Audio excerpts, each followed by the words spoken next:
Hello, everyone. Happy Valentine's Day. This is a familiar quest, and this is our wonderful and lovely crew. We have a wonderful adventure for you. Previously on a familiar quest, what didn't happen? Our brave adventurers followed a trail to the bottom of a well, and they met Tommy the Toad, and then they went up the well to deliver some Shadowfell bodies that had no souls in them. And there was a lot of talk of replacing familiars and replacing people. And there was even an imp inside of this mill house where all these familiars were trapped, dispelling them, destroying familiars that they had already replaced. And it seems like they had a plan to replace actual people also in the multiverse. It's at that time that Tommy the Toad appeared behind all of our heroes and became huge, the size of the mill house itself. A battle occurred. Gale was swallowed whole and in a brave effort to sacrifice themselves and slowly dissolved in the stomach of the beast that was Tommy. And after Mugen biting a great deal on the leg and also Pest doing his absolute best, What are you doing best? So is that your absolute best? For what it's worth. for what it's worth, being pesty. That's right, being pesty. uh, Shockingly, Squiddle, played by Meagan Kenreck, was able to get a persuasion roll to convince Tommy the Toad that she was in fact the Lord of Barovia, even though in squiddling form, and he believed the truth. And then he was convinced to become a member of the party, or at least now in Castle Ravenloft as a guardian of all of the clones of Whittle at the very bottom of Castle Ravenloft. After that skirmish, you all found your different homes, the places within Castle Ravenloft you have decided to make your home or sleep. And you went to the library and went through all of Strahd's things, reading books, learning different pieces of lore, and then you realize that there is a domain of dread that is slowly falling apart that Tommy the Toad indicated might exist, and you learn the name of it, Chlor, where basically domains of dread go to be destroyed, and that this place maybe would have a crack in the multiverse that would allow you to the City of Familiars, a domain exclusively for familiars, where they actually come from. And so, after a long rest and a couple of days of research, I expect some of you are feeling stronger and braver, or maybe not. It's completely optional. Rest. What is everyone doing in Castle Ravenloft? Pest has been not feeling great about he wishes he could have done more to help his friends out. And so I think Pest has been like drilling in the courtyard whenever we are not researching and just like slinging spells and barking orders and commands at troops that do not exist. Moth occasionally like hears a command and like half-heartedly, executes it. But I do get faster with my spells. And viewers, if you haven't figured out, we leveled up during these few days. And I took the Warcaster feat, because what am I gonna do? Nibble on somebody if they try and move away from me and provoke an attack of opportunity? No, I'm gonna fling a spell at them now.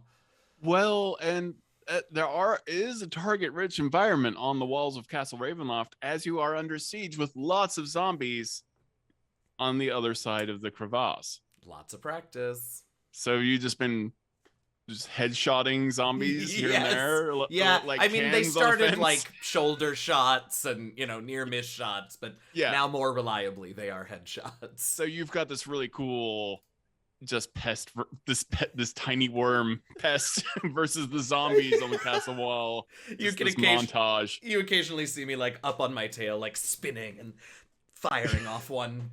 One's starting to climb up. Squiddle sees this and they're like, "Have you been training? Your training's really coming along well."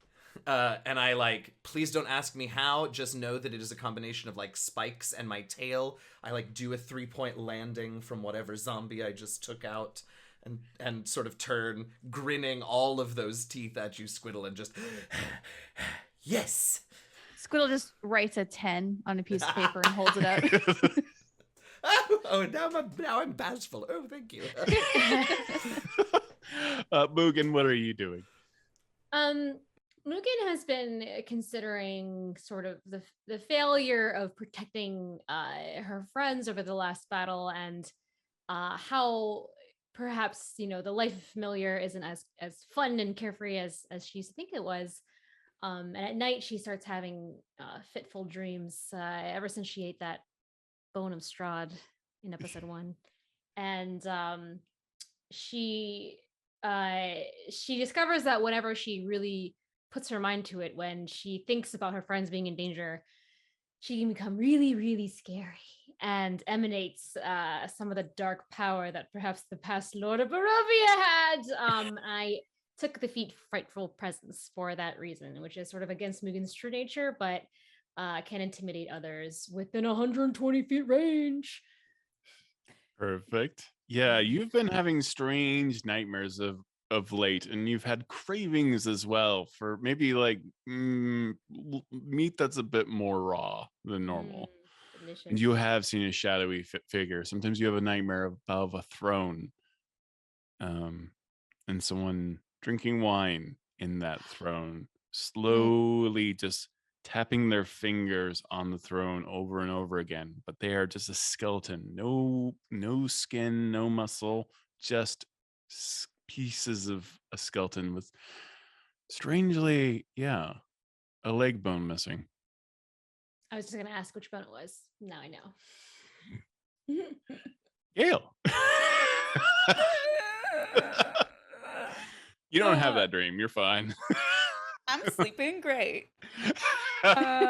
So Gale immediately, like once he slept off the initial adrenaline rush and shock of having been swallowed and in the stomach of a giant toad, Gale immediately sought out Squiddle and essentially like pulled his little rapier out and kind of like crossed it over his chest, and he was like, I owe you a life debt. I shall follow you and protect you and your honor until it has been repaid. and he just follows Squiddle everywhere now. Like, absolutely everywhere. He's taking it very seriously.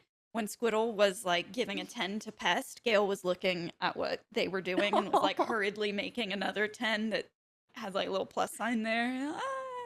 Like, just is now Squiddle's shadow, essentially. And has been practicing to get better at combat very seriously as well. So whenever Squiddle goes off to do something that Gale cannot follow, he's running little drills, practicing dueling. And so when we leveled up, I took the Fighting Initiate feat for dueling.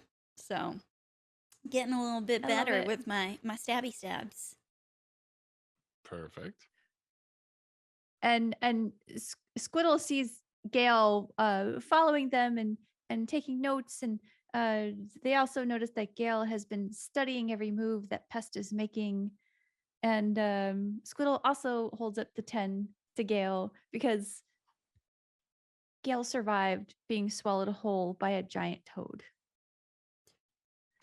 Gale turns very quickly so you won't see him cry, and you see his little paws very, very quickly do that thing, you know, where they go over their nose and then their face and then their nose and then and he's wiping his little rat tears away. And Squiddle pretends like they don't see it. I love them. Pest, give me a couple of attack rolls with a cantrip of your choice. Like, what spells have you been shooting off of Castle Ravenloft? You have all noticed that Castle Ravenloft is unusually well lit, as all the rivers and streams have been closed off with dams. It's actually generating electricity for Castle Ravenloft. There are a lot of like Edison type old timey light bulbs everywhere. Not probably the best wiring that you've ever seen. There's lots of exposed wiring, some wires and puddles that you've learned to avoid because The of hard the death way, count I around them. imagine. Yeah, there's a few not so safe areas. Yeah. Sometimes an arc of electricity will just kind of move from one wall to the other because of how much electricity is being generated at the same time. So what kind of spells, Pest, are you shooting off? So at first it starts out using mostly chill touch, because I do have infestation, but it's poison damage, and I very quickly discover how ineffective that is against these zombies. But then I start trying to experiment with other things, and I find a new trick where I open up my maw and like spin out a tiny little bead of flame that then pops out into a little orb, and I learned the produce flame cantrip, so I have started dropping just little beads of fire down on the zombies as they try and climb up. Slowly, let's just igniting bodies one by one. That's right, just one by one, So let's see, I'll give you a couple of rolls. Oh, well, so far I've done 2, and they've both been 22. Whoa. The third one's Perfect. 18. Tell me. Oh when yeah, to you're stop. Okay. you're yeah. There's lots of.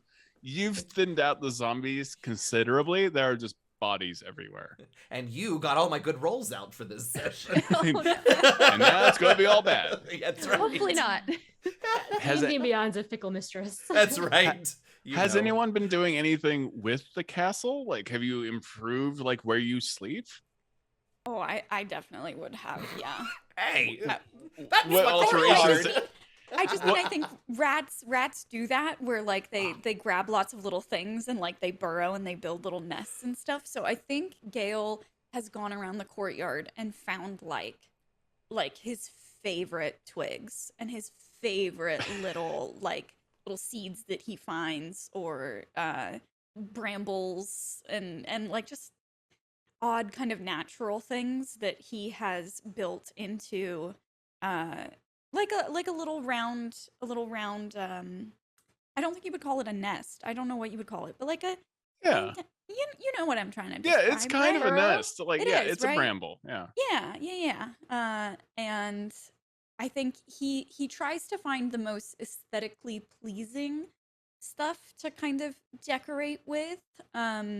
He's tried to make what it would look like a welcome mat in front of his tiny little burrow, but he doesn't really want to ask for help in doing that, so it didn't turn out great, I'm gonna imagine.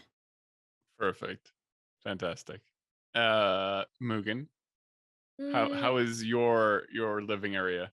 I feel like when we first started staying here, I was staying in sort of that main hallway because I wanted to track, where everyone was going and make sure they're all there. But once I sort of got comfortable, as dogs do, I was like, okay, time to make my own little burrow. And I have been collecting. I was chasing that feeling, I think, of fighting Tommy's staff, his stick or whatever that was, that sort of that fight last episode. And I've just been also collecting much bigger sticks and making sort of this big stick little arched stick burrow situation that I kind of made this little, tunnel that I kind of go inside of, and I keep all of my other things that I like to bite inside of. So there's rocks, sticks, some random zombie bones, like bits of fruit that people didn't finish eating, that kind of stuff. Perfect. And how about for Squiddle? What have you been doing? Oh, Squiddle has just been sleeping inside of a clone jar or reservoir or whatever you want to call it.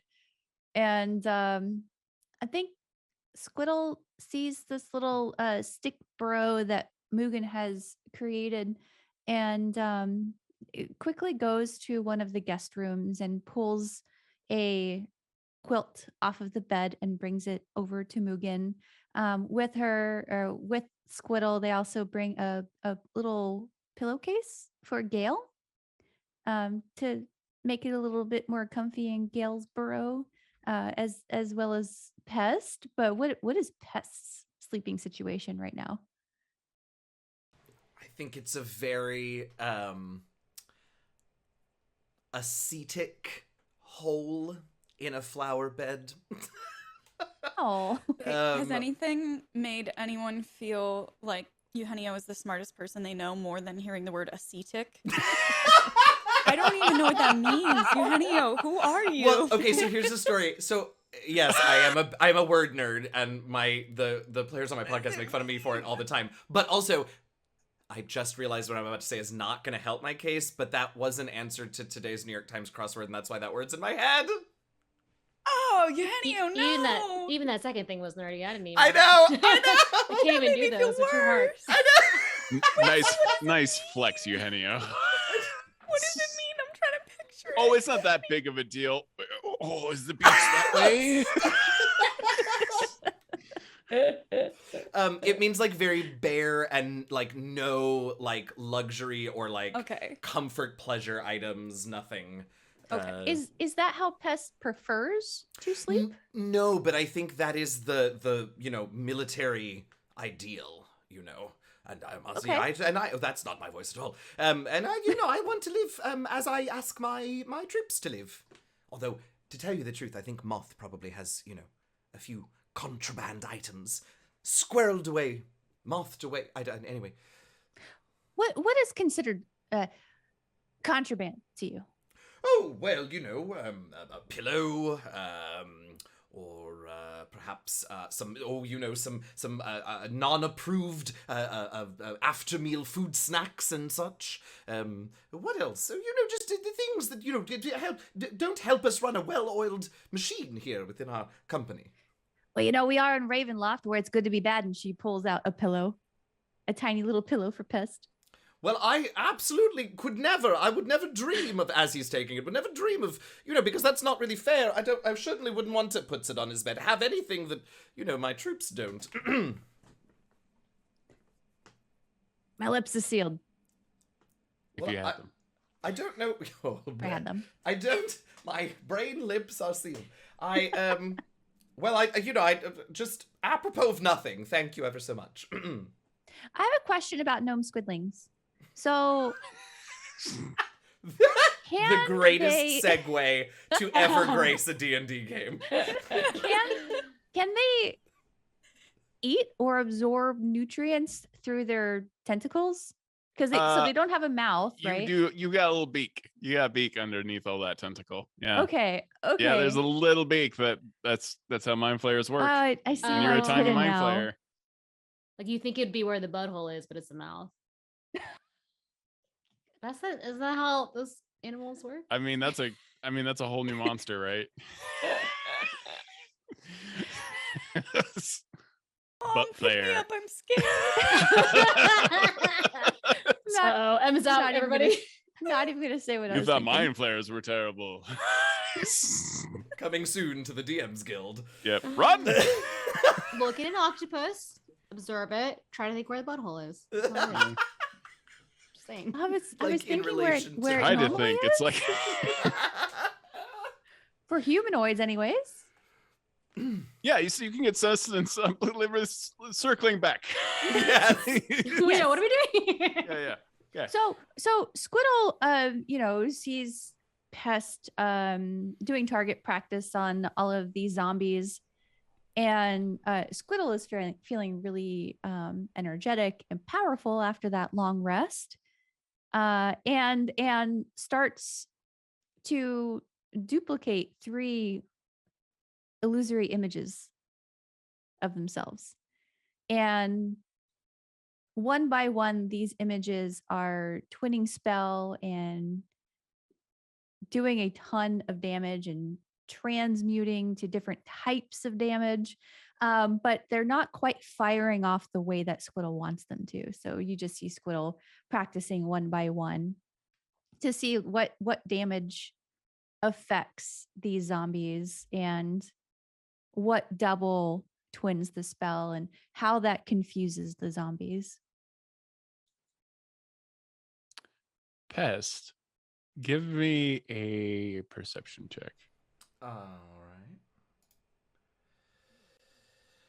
Blimey, it's a 26. Ooh. Oh, so yeah, you're firing off and you're very excited, like all the zombies are dead. You feel very good about yourself. And then a head levitates Mm, over no. the wall. Just eyes completely bloodshot, irises just opaque, just mashing teeth. It just rises. No body, No. nothing over the wall. And this isn't one of the zombie heads. This is a whole different type of being. And it's just crunching its teeth, looking around, floating. Can you give me a stealth check? Yeah. I have a couple of like just real basic questions, such as like, I don't know, how many eyes does it have? It's got 2. That's a good answer. My stealth check was a 13.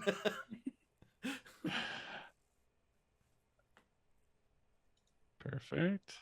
And who? it sees you. It just thinks you're a regular worm, and this head just kind of floats over the wall. And then you see another, No.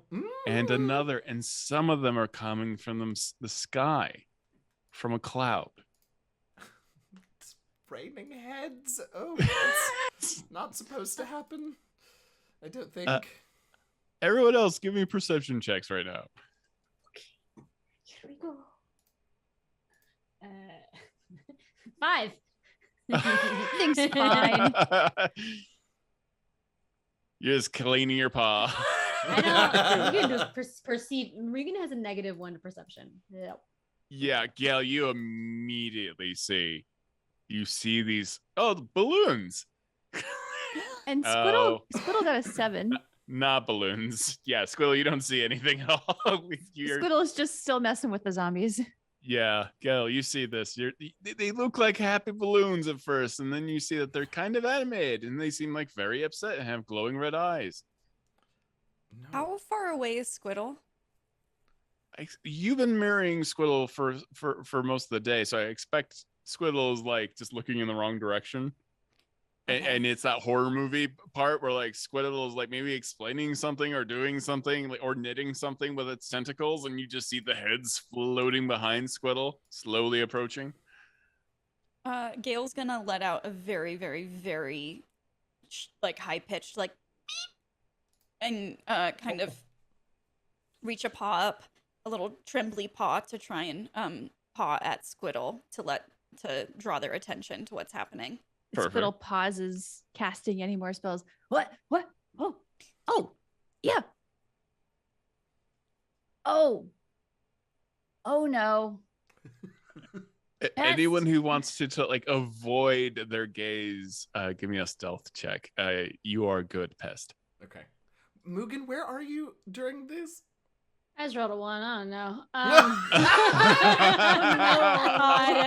God. I am. You would have heard I'm Gail. chilling. Oh no. Yeah, are you like in the sun in a window and like heads are just passing by this immaculate stained glass window, and you're just like cuddled up in a little ray of sunshine, the only ray of sunshine in Ravenloft. Just head after head like passes by. Yeah, I'm upside down as well. Just like, oh, that's nice. Ravenloft Yeah. is amazing. A shadow from one of the floating heads just kind of covers your face. I imagine you almost wake up. You're like, oh, that's weird. That's not as warm as it once was. And then it moves on. Perfect. Pest, what are you doing? I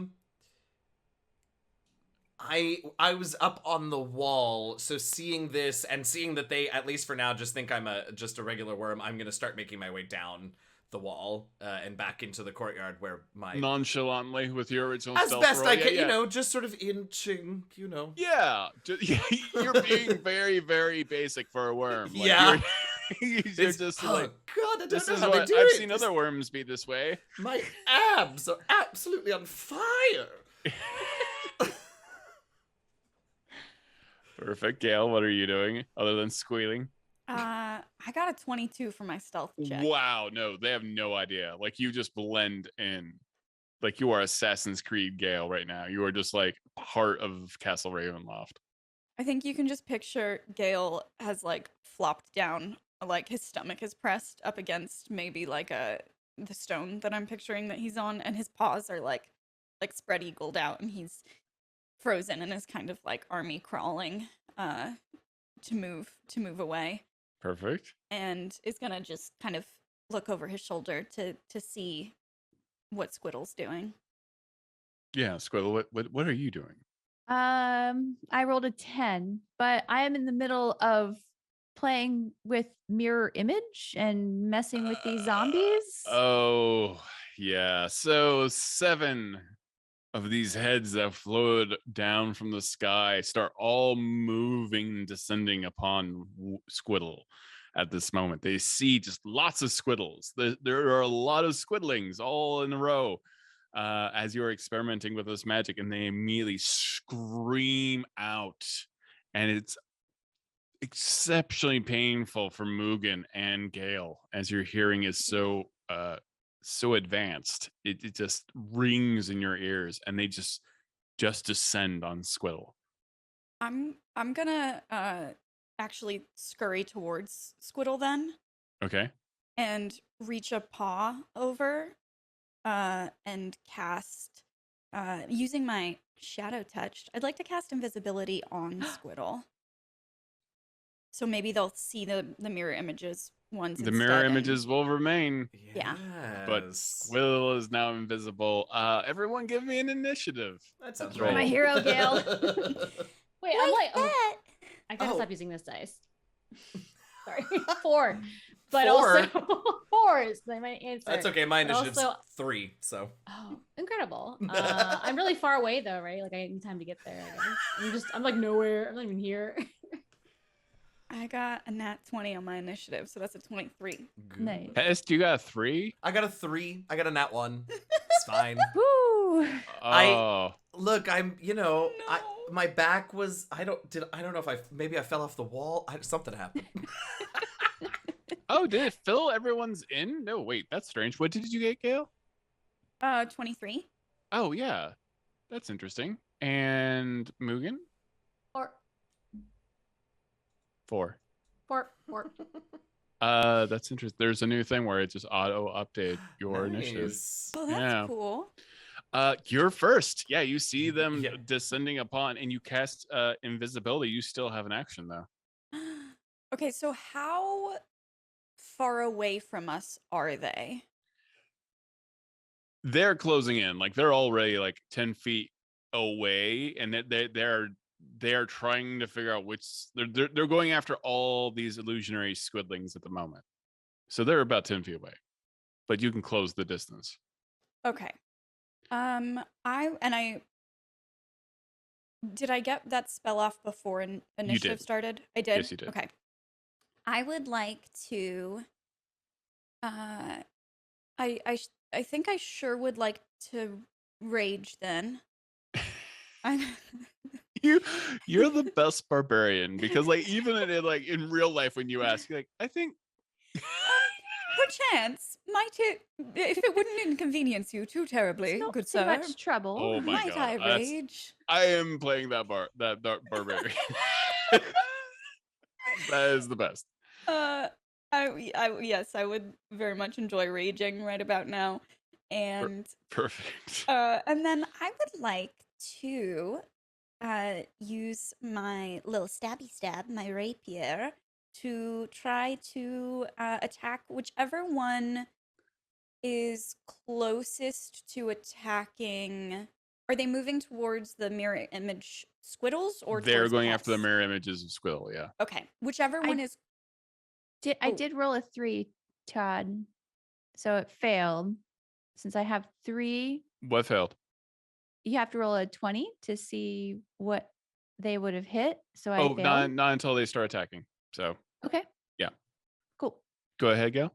I'm gonna try to attack the one that's closest to touching one of the mirror image ones. Gotcha. Perfect. All right, yeah. You can go and make an attack roll. Yeah, one of them is already like the first Squiddle that is the closest. And they do kind of move around because that's the nature of mirror image and kind of this like which one of them is real. But in the center, there is obviously the invisible squiddling right now hiding.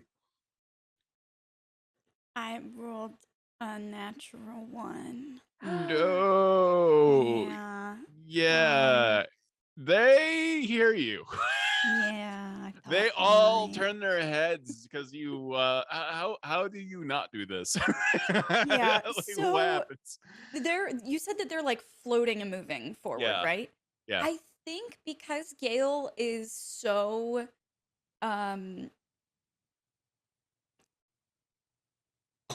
because Gale is so like pumped up from raging, I think you hear him go and he does like a little jump and launches himself, and he's picturing it being this awesome, like he's gonna hit him with the rapier and it's gonna be epic, and instead he jumps and I think he trips on, like, his paw catches on something as he's moving, and he just face plants, like doesn't even get like any air, but just eats it.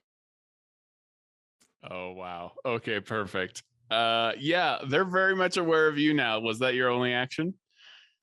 Oh, I think it has to be because that would be my action and bonus action was raging and attacking. Perfect. Uh, yeah, I'm gonna try to hide my little face in shame as I crash at the end there, and then I think my Aw. turn's over. Oh. And Squiddle, what are you doing as you see, unfortunately, Gale once again have a very bad day? And all the eyes kind of look at Gale, and they start sniffing the air, and they just sense Gale. Squiddle very badly wanted to catch Gale before Gale hit the ground. But now that these things are looking at Gale, Squiddle is going to Now, bear in twin. mind, if you're invisible, when you do make an attack, you are no longer invisible. Yeah, sure. How many of these things are floating above us right now? 7. Oh, good. I'm going to twin spell acid arrow at the two that are closest to Gale. Okay. Go ahead.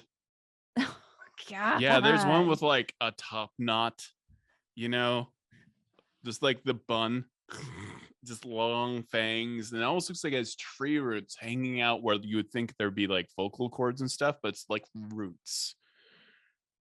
Wow. So the first roll to hit was a nat 1 for a 5. You shoot out one of the bulbs on Castle Ravenloft that you had installed. no. And yeah, right above Pest's head, like this explosion of like sparks and glass just kind of like rained down on you as you were trying to inch, and now you're like surrounded by glass. Squiddle feels a little embarrassed and looks back at Gale to see if Gale is watching.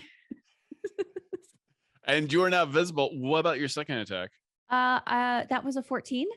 Okay, and Does that hit? 14 misses. Yep, it just shoots and strikes the wall, and the wall just starts to kind of like melt as the acid just kind of streaks down the wall. And now it's their turn. Gale. That did not go the way I planned it to. You're bad at this, huh? Yeah. Everyone's like, yeah. I obviously need more training. What's your armor class? At 13. All right. 3 of the heads, including the one with the top knot, just descend upon you, trying to bite your rat body. Why is this campaign trying to kill me in every episode? That's a 22. You take 6 points of damage. It comes with the territory of the barbarian. And then 2 necrotic damage. I know. Ooh. Okay. The next one's going to attack.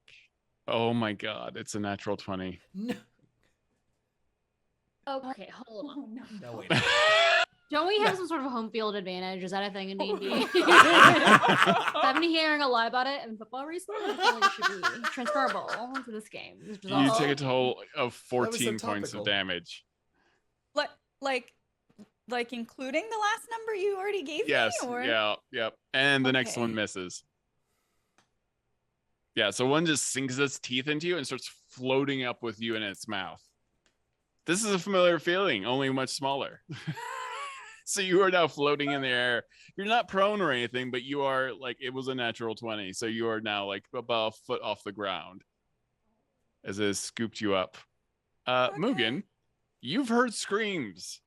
You've smelled things that aren't quite right. And you just have a natural sense. And you do have 2 heads.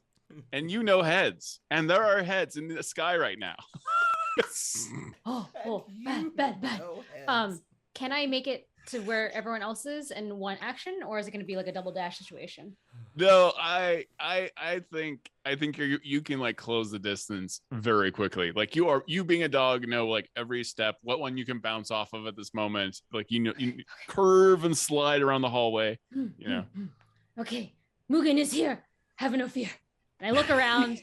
Everything's basically You like just bust through it. You bust through the door opens, Yes. and you just like boom. I hit the door so hard that a Mugen-shaped hole is left behind.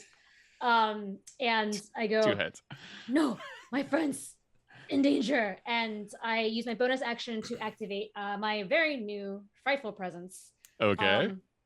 And I will say that I'm gonna my Frightful Presence is a little like mashed up combined with what is the thing called? It was called Second Skin Dark Gift. Okay. Where if you read the description for Second Skin Dark Gift, it's basically that another side of you that most people never see emerges. It could be many forms, for example, a walking nightmare. So because of my influence by Strahd, I sort of have that image with my Frightful Presence. Doesn't give me any kind of bonus or anything. Do you have like the shadow of Strahd come out of you? If Strahd was a dog, what would he look like, Todd? You tell me.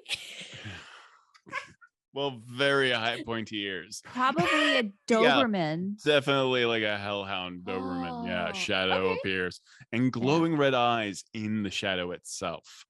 Incredible. So whereas Mugen usually sort of like I keep conflating golden retriever and Labrador, so I'm sort of a golden Labrador at this point. Usually I'm like that, like ears down and floppy. Suddenly my ears go up. My color becomes dark instead of golden, and I try to intimidate these ding dongs. So that's a wisdom DC of 11 for everybody in creatures that I choose. So only the baddies in a 120-foot radius, please. But we got 1, 2. We got 1 natural 20. So that's a success. How many are affected by this? It says each creature of your choice within 120 feet of you. So all of the bad ones, please. And then they become frightened of you? Yes, for 1 minute. Yes. And they can repeat the saving throw at the end of each of their turns.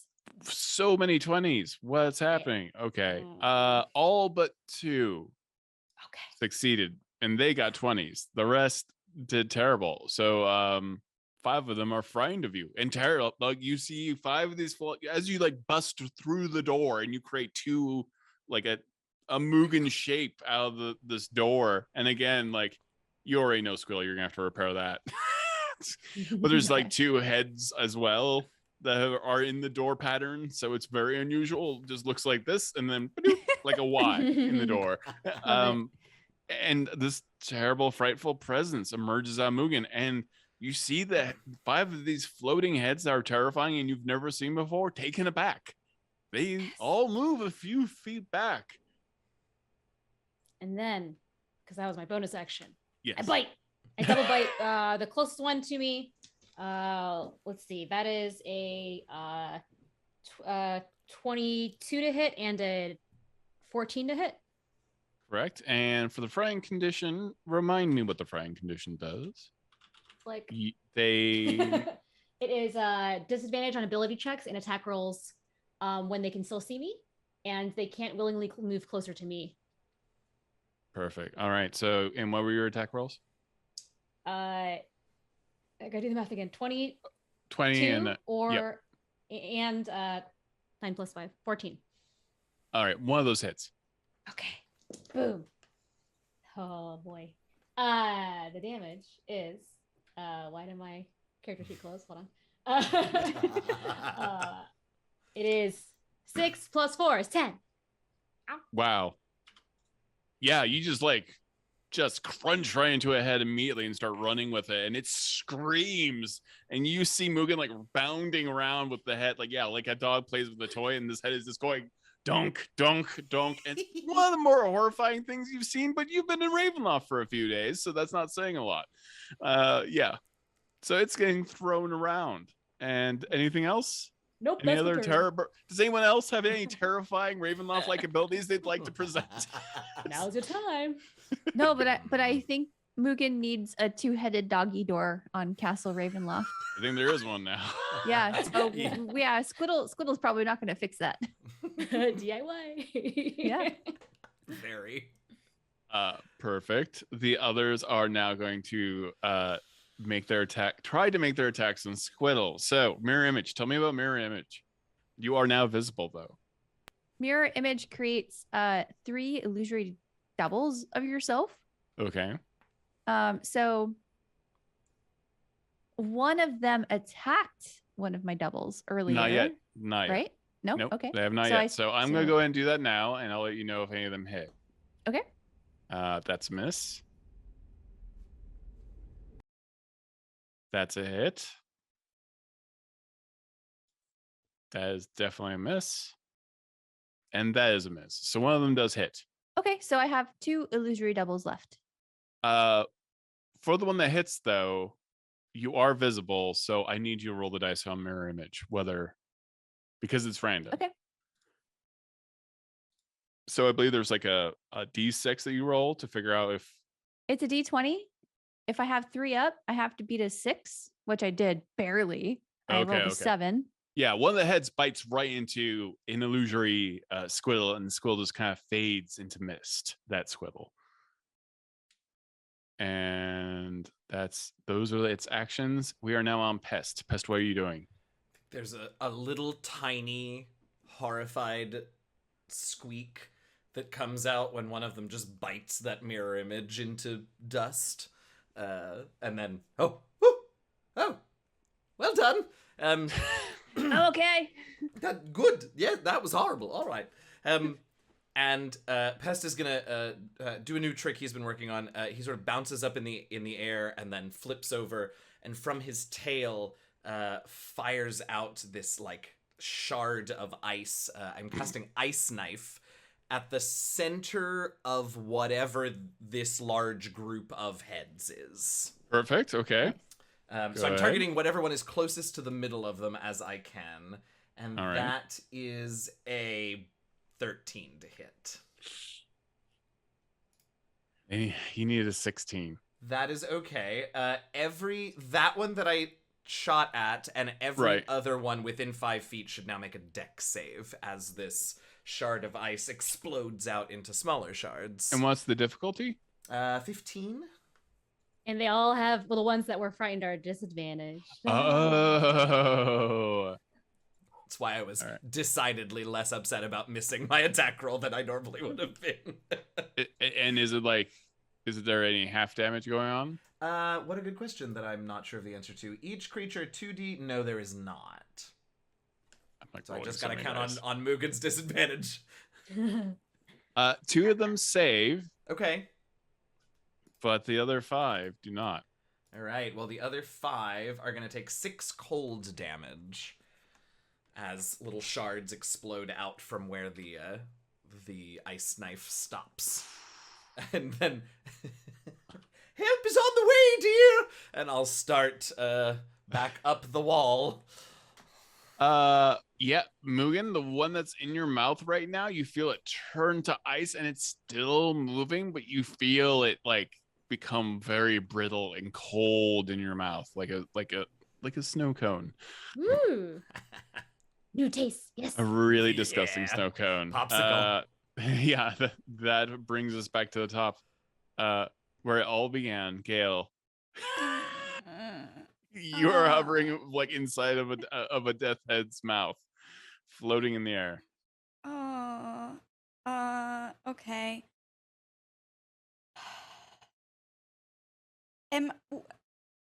Do I still have access? Like, I have use of my paws, right? Absolutely. My paws aren't restricted? Yeah, you are Okay. not under any type of disadvantage. Okay. I would like to try to use my rapier to attack again then. Okay. And let's all hope that there's no more natural ones being rolled. Okay, so not great, but I have a boon of luck Okay. where I can add a D10 roll to any ability check, attack roll, or saving throw. So I only rolled a 12 Right. to attack, but I think I'm gonna do my boon of luck because I really need to get Hit out something. of this Yeah. creature's mouth. I just need to do some damage. I need to do something. Okay, so that's a 17 total. Oh, yeah. No, that hits. 17 hits. Go and roll your damage. Yeah, you Finally. feel like you swing your rapier, and again, you feel yourself missing the flesh somehow. Like it moves its tongue out of the way or whatever. Like its jaw opens as you're trying, and you feel yourself missing, and you just kind of alter the fate of luck itself for a moment and re-guide your rapier into it. That is 13 damage because I'm raging. That is one of the ones you decimate this head. Yeah. How does it die? So it has me in its mouth, right? Yeah. Gale. Oh, I don't want to go too into icky detail. Gale is going to literally, if he's just kind of hanging like this, he's going to take his rapier and just kind of go inward to like get it in the throat Right. with a stab, which I don't want to like over detail it, but I imagine getting stabbed in the throat, you choke on your own blood if they have blood. Yeah, there is a gurgling noise. And if you want to pop out the neck, you can if you need to. Can I? Can I emerge like Yeah. covered in blood? Yeah, okay. You like go into the mouth and you're just like boom, and like Yeah. out of the neck you drop. Out of the floating head, you just drop like you just came out of like a spaceship. Just covered Gale- in blood for a moment, and then the head rolls. It strikes the Gale ground is next gonna to do you. like a, but because he's a tiny little rat, it's instead. But it looks very intimidating, covered in blood. I'm deeply intimidated myself. Yeah, thank Squiddle, you. what are you doing now? Squiddle crosses out the 1 on the scorecard and writes a 2 and holds it up for Gale because that was pretty metal. Okay, so one of them is dead. Okay. Yes. Yes. I'm going to cast Agonazar Scorcher, but using Sculpt Spell. Okay. And that's a dex save of 12. And they're at disadvantage, right? Mm-hmm. Okay. You have 8. Okay. 14. So Oh, that's a disadvantage. So that's a 3, and that's a natural 20. I've never rolled that many net. I can't get that when I'm a player. 17. So that's a success. That's well, let's find out. That's a 15. All right. So half of them save. okay. The ones that don't save take 16 points of damage.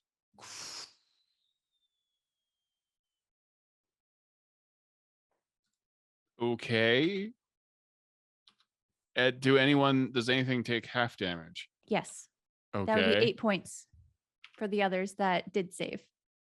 Heads just start burning like marshmallows, and you hear crackling flesh and bone all around you as the fire kind of explodes around all of you, and it just curves, like it almost like snakes out of Squiddle, this fire, and it almost like looks like it's going to hit Mugen, and then takes a right turn, and then moves towards Gale, and then turns again, and jumps over Pest at the same time and strikes another one.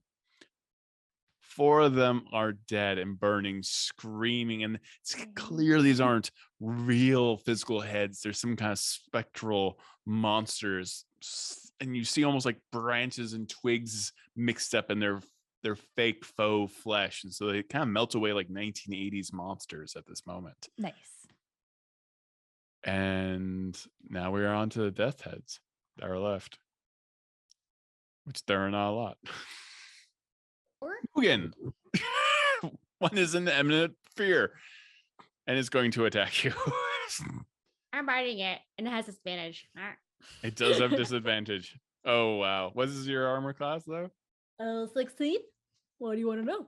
It misses. It's like desperately trying to chomp on you, and that one fails.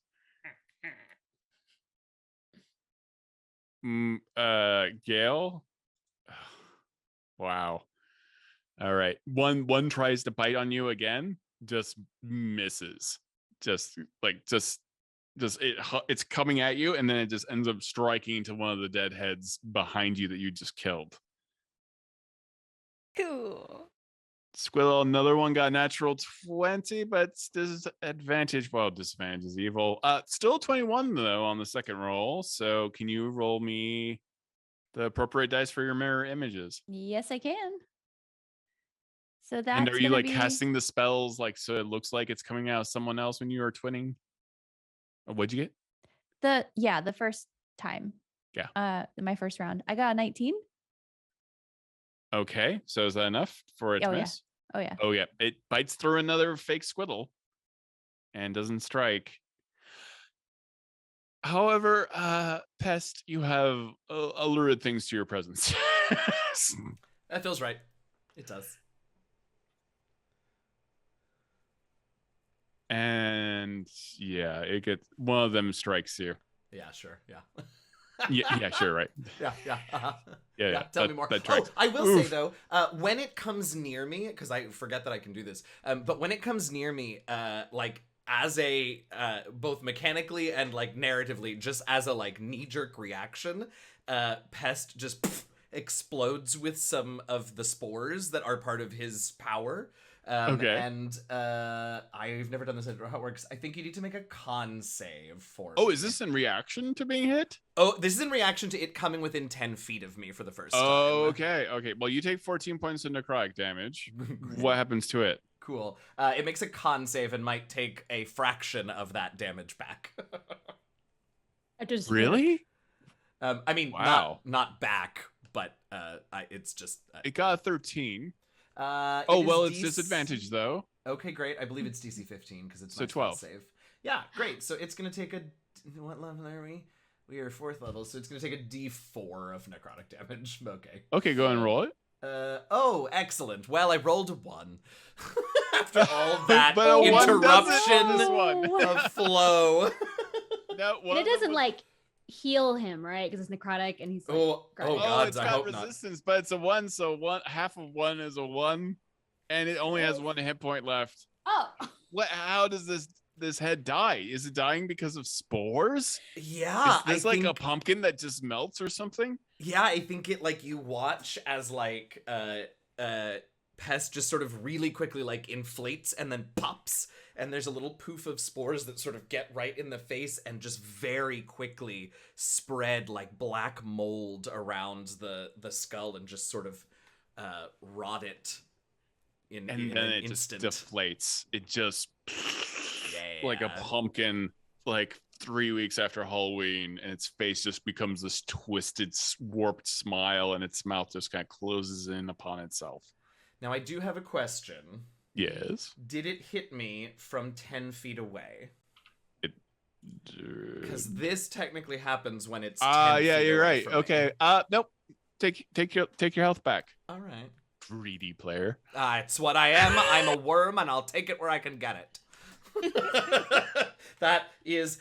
That needs to be a shirt. I don't know why. Ding. And then if any of the skulls who are still alive who are frightened want to not be frightened, they can roll a wisdom DC 11 again. Yes. Okay. And they just get frightened. Whatever, it's fine. No, they're failing. One succeeded. One has confidence again. Is it the one in my mouth or the other one? The one in your... No, I'm just going to say narratively, no. The one in your mouth has 0 confidence. It's frozen and it's in one of your mouths and staring into one of your other mouths at this time. It is very low confidence. Perfect, Pest. Now it is... We're back to Gale, right? Yeah. Gale, what you doing? There are 3 heads left, one of which is in Mugen's mouth. and then two Okay. others. How far away are which one am I closest to? There's one with a very weird haircut, like half of the head is shaved, but like in the front, and then it's got like a weird ponytail in the back. And that one's closest to me? Yeah. Okay. I like that's what broke Michelle. Like, why?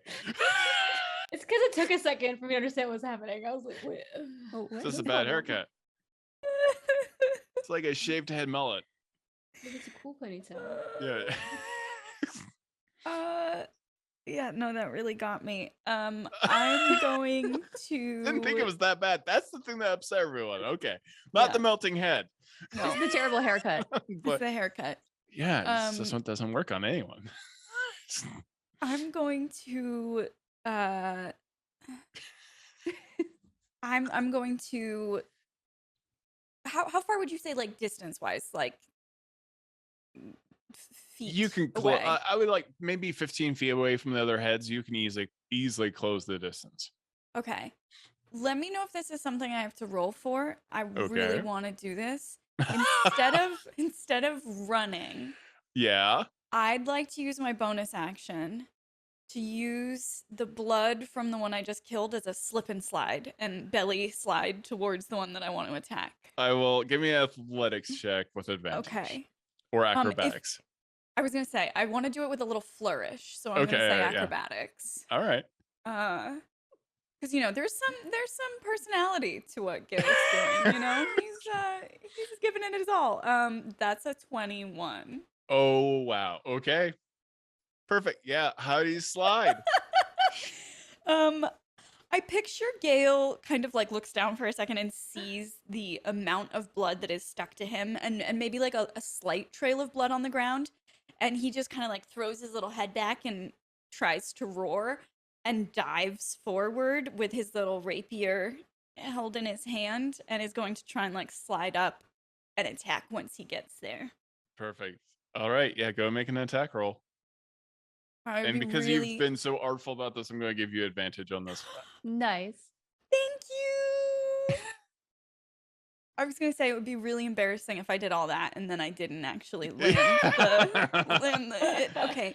So first roll was a 15 to hit. Let's see.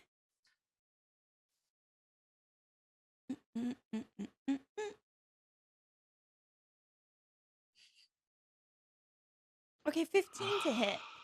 Oh, really? 15 is It's 16. It really is. You do this amazing move and you just slide with the blood and you're just like, no. You just pass like one head moves out of the way, another head moves out of the way, and another one moves out of the way. And you're just like, I just keep sliding. Is your angrier slide like where you just like go knees onto the ground of the blood and you're just like, no? Oh no. I'm so sorry. You are having the hardest time this campaign. I really am, but you know what? At least you Gail's doing it with style. He's trying. I looked really cool. Does rage give you any sort of advantage or like a higher chance to hit or anything like that? I only get advantage on strength checks and saving throws, not attacks. So, wow. and then I get resistance to certain types of damage and a bonus for the damage that I do. So. Oh, well, you've taken damage of a different kind. So, Squiddle, what are you doing? There are 3 heads left. One which is still in Mugen's mouth. Did we skip you, Mugen? Who am I after? I rolled like a 4. Oh. So I thought I was at the end of something. Yeah. Go ahead, Squiddle, and we'll rectify this. Yeah, it feels like we missed you. I think Squiddle is gonna help kill the one that's in Mugen's mouth using Sculpt Spell again. It's very, very damaged. You do sense, you can kind of see with your little giant black eyes that like this one's barely hanging on and probably not worth your time. It's like an avocado that's like 3 days after you bought it. So, okay. Sorry. Squishy avocado in Mugen's mouth. Yeah. Okay, It's not worth then your I time. will direct my spell at the one that is closest to Gale or Okay. Pest. Perfect. Well, Pest say is like, yeah, nah, let The me know one which by one. me got necrotized to death. Yeah, Okay, necrotized. so Gale, because Squiddle is like, wow, that looked really cool, and that's such a bummer that Gale didn't get to hit any of them. So yeah, Squiddle's gonna help Gale out. And use sculpt spell on Agonizer Scorcher again. Oh wow. Okay. And that is a dex save of 12. Okay. And the damage is going to be 15. Half for anyone who saves.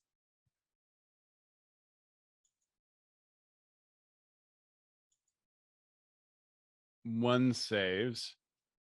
And so how much was the damage? 15. Yikes. Yeah, one of them is on fire currently, and then another one is hurt. All right. I'm giving you 3 attacks, Gale. Mugen. We Oh. clearly missed you. Or like, no, Okay. go give me 4 attacks because I know we skipped you. There's just no way we didn't. Okay, I'll use one attack first. It's my bolt bite multi-attack on this little guy in my mouth. Okay, go ahead. That's leaner. That's 20 to hit. It explodes in your mouth. Okay, I'm not even gonna. It's just gone. You know what happens is actually I use my one mouth and I throw it up in the air and I catch it in the other mouth. I'm just doing that back and forth until it finally explodes everywhere and it's Okay. great. So it turns into a gusher.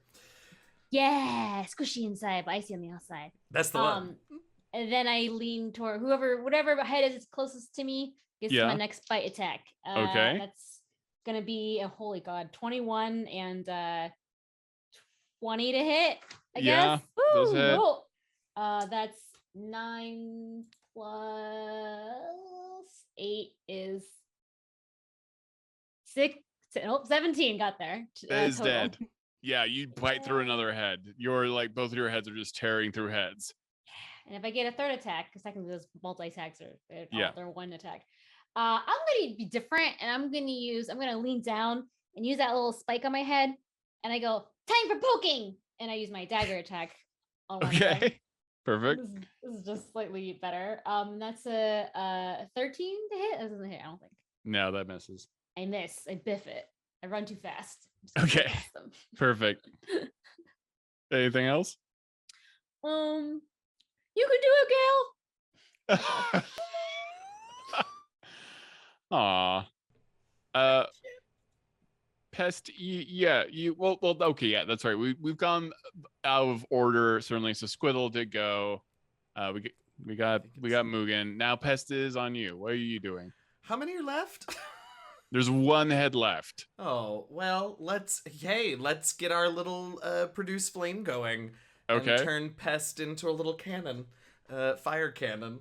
Okay, perfect. Let's see. Here we go. So we toss a little bit. And we miss. Well, we try. Oh, wait a minute. What character is this? Who am I playing? Where are we? Gods above. No, I don't have that feat. All right, so yeah, I missed. Yeah, you set fire to another light bulb when it explodes. Yeah. No, you actually hit the one that like the one that like Gale erupted out of. Like an eye just slightly moves for a moment, like I'm probably fine, and then the fire just pops into its mouth and just starts to glow like a jack-o'-lantern and just it was like trying to inch its way out with its tongue across the ground. Oh, well, I meant to do that. It was getting away, you see. Gale is this big, giant. This head is too big for anyone's body. Just the haircut is a reverse mohawk. Just really missing. Just got the one eyebrow, just all the way across. Full of hate and anger and bad teeth. I'm ready to go for it. Okay, this is your big moment, Gale. This might be your nemesis. No pressure or anything, but this is my moment. Fingers crossed.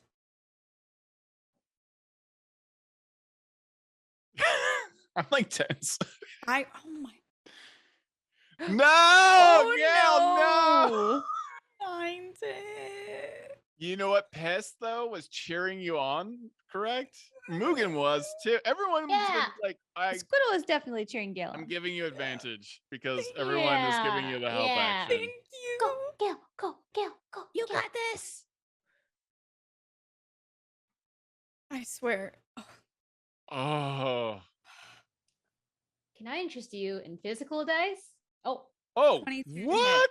Yeah. 22. You hit 22 it. to hit. That's what happens when your friends believe in you. Yes. Just saying. Oh my Teamwork. gosh. Okay. Roll that damage. I also realized I rolled my damage incorrectly earlier because I forgot I took that new feat. This takes so much getting used to. So, because I do 1d8 plus 5. Uh-huh. So that's 8. And then I get plus 2 for raging and plus 2 for the new feat. So that's 12 true. damage. It explodes. Well, what happens to this head? Tell me, like, and this head is much bigger than you, and it's just floating. Like, imagine what it would be like to any of us. Like, there is a head the size of a giant car, basically, for you in front of you. How does it die? It's the largest thing I've ever seen. I would like to. Oh gosh. Does it have any part on its face that's already been damaged? Yeah, it's nose. Its nose? Yeah. Oh gosh. Okay. Trying to figure out how to say this without being too gross. Gale is going to stick his tiny little rapier into an area of the nose that maybe there's an easy opening in. I don't know if any holes have been poked or if it's a nostril or what. Yeah. And he's going to pull down with all of his might. You all hear a sickening crack. Like, you've heard a nose break before, but you've never heard anything like this, because you hear it like the head is in front of Gale, and you see Gale go in for the attack, and you just hear the sickening crack, and then a bunch of teeth just drop to the ground, and then the floating head drops and rolls, and you see this jaw that is open now from nose down to the bone, and the head starts to just deflate slowly, and you just see Gale victorious above this horrific thing that you've just seen. Did Good Gale job. like slide down? Yeah, After- that was inferred. So I was trying I to do think- the most PG-13 version of it, but there's nothing you can really do. I think since Squiddle was gonna go next, Squiddle's gonna cast Longstrider and just like everyone here, but so that Squiddle can rush over below where Gale is about to fall and catch Oh, Gale. Gale's not falling. Oh, Because I I see what thought you're the saying. way you described it, like Yeah, Gale no, stabbed okay, and yeah, then Gale slid would down. be falling, sure. So if Squiddle can catch Gale, Squiddle is just gonna like hold Gale up above their head and say MVP, MVP. Marvelous, really well done. Oh, just good show. And with that nightmare fuel on Valentine's Day, everybody, we're going to take a break. We'll be back in about 5 or 10 minutes, and we will continue our happy-go-lucky, charming, Nickelodeon-like adventures in Ravenloft. Thank you so much. We'll be right back.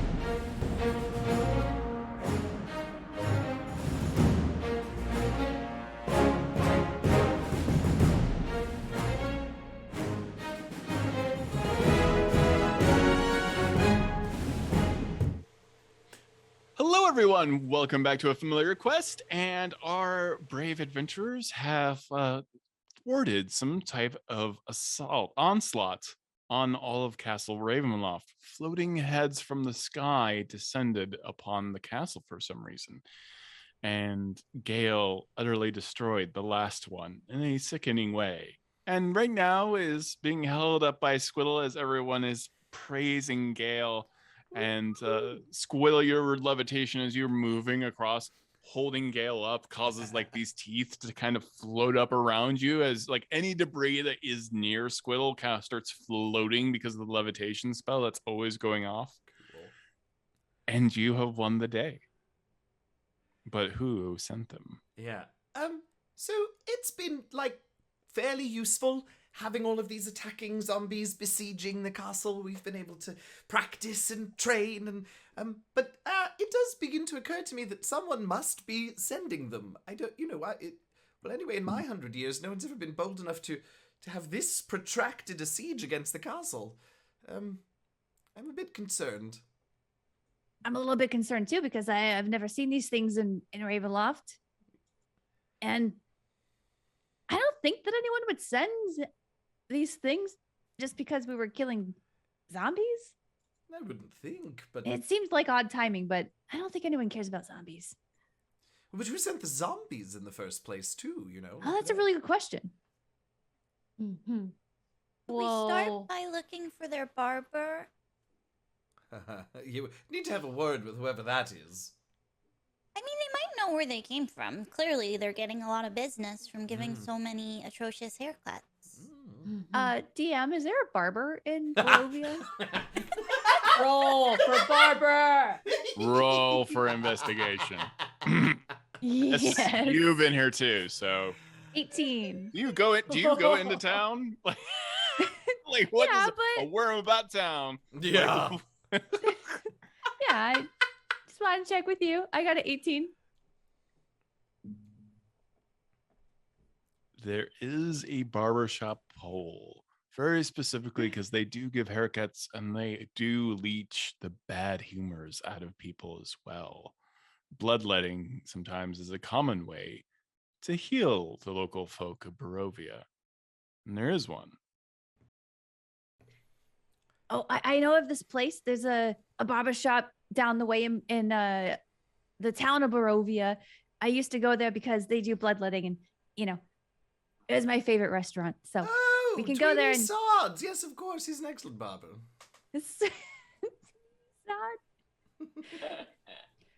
Yeah, Tweenie. We can go and ask Tweenie if they know anything about these things that just came in. They obviously have superb haircuts. Tweenie? Tweenie Sod. Yes, of course. Oh. Tweenie Sod. Yes, of course. Tweenie Sod. Yes. Yeah. The devil barber of Slow Street. All That right. sounds like a safe barber shop to frequent. Perhaps we should bring some, some gold to, entice him into talking. Yeah, I can hit up my stash in Castle Ravenloft. And I've been meaning to take my petition down to Barovia anyway to change the name of the village. It's very confusing. Do you go down to your treasure room, formerly Strahd's treasure room? Yes. Meagan goes also. Pest, I don't know that you've ever been here. I don't think I have.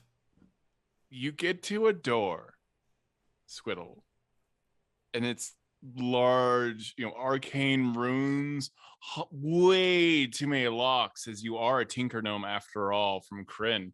You have got this lock after lock after lock and gears, and the whole thing just kind of twists as you open it up. And you have to turn off each of the alarms. There's a couple of traps, and the door swings open to emptiness at first. And then the room lights up as the electric bulbs all start to power up. And there's no immediate floor. It's just this massive room just filled with gold. Cups and silver and strange suits of armor and gems that you could swim through. Is a dragon hoard's worth of treasure taken off of adventurers who could not kill Strahd. And this is where he dumped their items. Is And it Squiddle almost looks still like a sea of gold. Is Squiddle still holding Gale? Sure, that's up to Gale. I mean, I sure would like to be held. No, Gale. I am covered in blood still, though, so like that one's up. To you. I'm very messy from the slip and slide. I don't mess with an octopus walking around with a bloody rat. No. Hello. So Squiddle turns to look at Pest and Mugen and requests that they look away as Squiddle enters the combination for all the locks and But one head's looking for Mugen. in arcane sigils. And as Squiddle is holding on to Gale, Squiddle just gives her a little hug and thanks Gale for that heroic maneuver of killing that last whatever that was. And I'm sorry, was that heroic or heroic? Oh, Hero? boo. What? No. Boo. Oh God, I just now got it. There it is. There it is.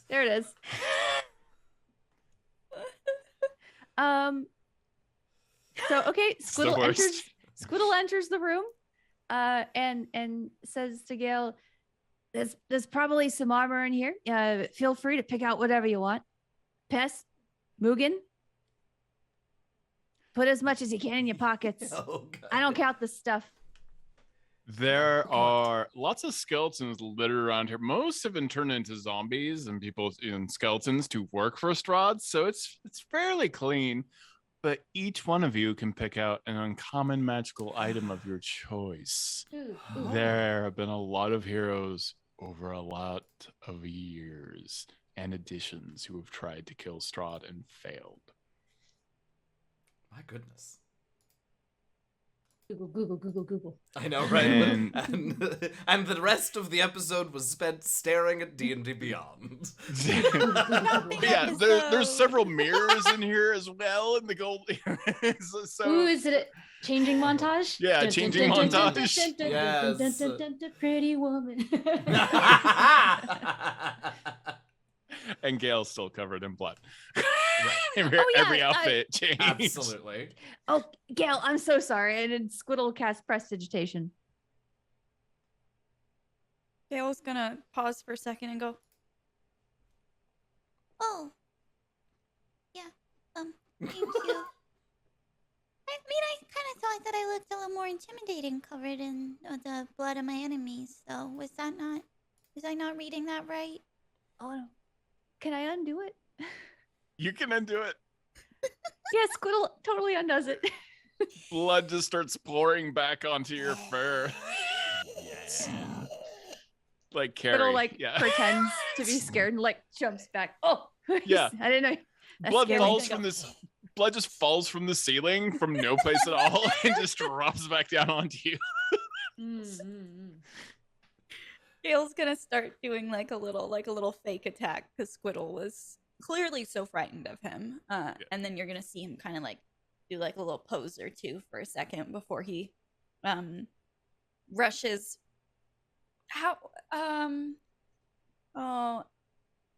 What would I hug if I tried to hug Squiddle? Probably Squiddle's tendril, one of the two. Okay, Gale's gonna kind of do a pose and look around to see if anyone's watching, and then he's gonna scurry over to Squiddle and give a little hug and say, Thank you. and then he's gonna scurry off and look for a magical item to take. All right. Has anyone found something immediately, or is this something that we should wait for? Because of, the bountiful amount of magical items one can pick out here. So many. Mugen? Can I have a broom of flying? Oh my god. Yes. Yes. It's such a bad idea. I could have gotten something that gave me defense or cooler No. attacks. I want to fly on a broom. I'm already thinking of character art of a That golden needs to be a retriever gif or witch like on a glim. broom. I want to fly Yes. on a broom. I'll give you the stats and chat so you can look at it. It's real Yes. impressive. Yes. Perfect. 400 pounds it can carry, so that's everybody. Well, that's us several times Oh over. my Yeah, god. the 4 friend, it's familiars real. flying around on a broom. It's real OP. Oh my god. man. What? You should have given me restrictions, Todd. You said Yeah, no. That's what this show's about. Let's break it. Let's burn it all. Break it to pieces. What does the broom look like? Since this is it's almost like everyone's broom, but you're the one who chose it. This is now the new vehicle for the familiars of Ravenloft.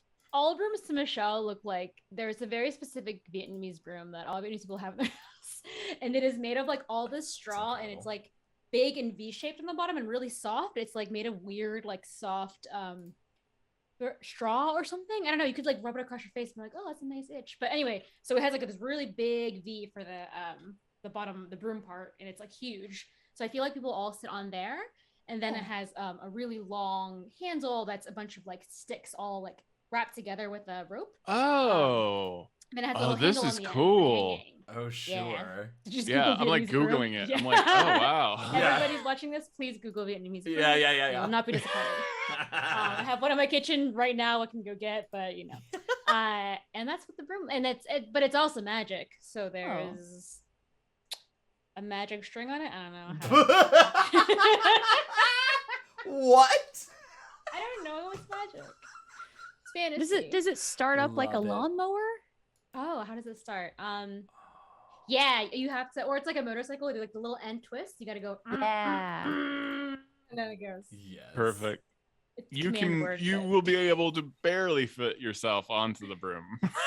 But you will 400 manage. pounds, Todd. 400 No, I got you. It's just a Anyway, skinny. It's the a broom. The volume broom's thing. a little skinny, but You yeah. attach it in a little basket with a string.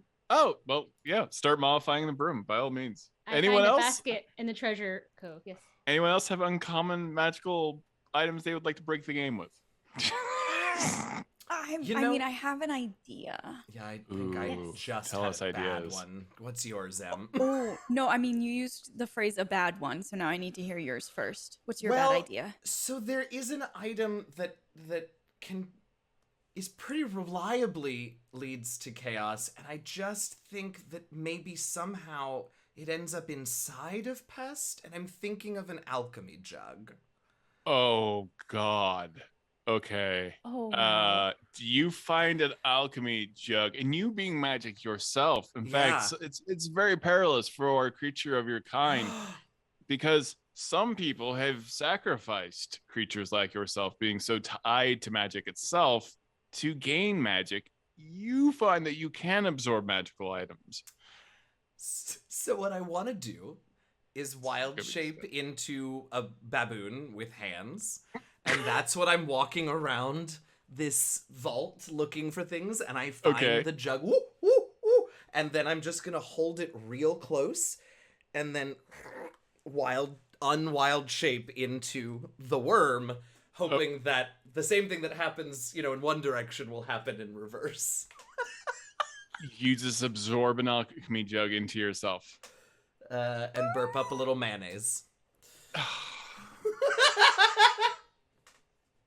Hey, Pest, did you Diddle. just put that inside of you? It's Oh, you have they're it! so cool. Yes! Oh, That's cool. Yes! Prop What? How can storytelling. a broom have so much $8. swagger? That broom has a better haircut than I do. Hello, look at it. Look That at is how lovely. soft I'm it buying looks, one too. tomorrow. Mm-hmm. Oh, it's real dusty in my room right now. Okay. Oh, no. All right, put that down. Okay, so Pest has absorbed an alchemy jug into themselves. Anyone Thank you. else? Gail? I am. So, did you say an uncommon magical item with no restriction to the category of item? I mean, if you have restrictions, there are restrictions as to if you can use it, depending on class. Sure. But Yeah, I meant like we can look at armor or weapons or a 100%. magic ring or Yeah, okay. there are a lot of dead heroes in here. Yeah, there were Okay. a lot of bodies got dumped in this room. I am I'm looking for something in particular, and I feel like I will find one. I just haven't yet. Okay. I have an ability, and I don't remember what it's called. It's called something that I'm not quickly finding on my character sheet, where I can, if I'm using 2 different light melee weapons that are Mhm. both one-handed. I can Dual do a wielding, bonus. Yeah, I can do a bonus attack, so I can sneak in an extra one. But I don't have a second light weapon right now, so that's what I'm looking. I'm trying to see if I Okay. can find a nice little light melee weapon so I can actually utilize that. Okay. Yeah, tell me Everything, what uncommon one everything you that find. yeah, everything I'm finding so far is not a one-handed light melee weapon. So I'm still looking, but I'm sure I'm gonna find one in a second. Okay, perfect. How about for Squiddle? Does Squiddle find an uncommon magical item? I do not. However, and this is totally up to you, DM. Would it be possible for Squiddle to steal the boots off of Whittle's feet? What are they uncommon? The boots. They're wondrous rare. Oh, They're sure It's not okay if- common. No. they're gonna be very difficult to pry off your feet. Okay. That's fine. Yeah. Figured I'd ask. Yeah, I'll have to think about an uncommon item from this Okay. room. Yeah. All right. Let me know when you figure that out. Okay. You know, there's lots of resources to find uncommon magical items that are very cool. Like what's a good uncommon item for a wizard? Mechanically, or like I mean, there's so alchemy many fun jug coming out of a small worm. Yeah. Both? Yeah. We'll think of something fun for you. There's lots We of can cloaks. think about it later. We don't have to. Yeah, there's lots of figure it out right cloaks now. and all kinds of other things. Yeah, So staffs Is and the rods is the bat cloak uncommon? and the manta rays. that. I think Cloak of the Bat is rare because Cloak it of the lets you Bat? fly. Oh, it is rare now. Oh. Ah. I'm a ba-bow. Could I do, just to make this easy, could I just do like a +1 rapier? 100%. Okay. Rapier. Uh, Yeah. I'm just gonna add that then, because that makes it super easy. And then I have +1 bonus to attack and damage rolls. There So you go. I feel like that's a good choice. Perfect.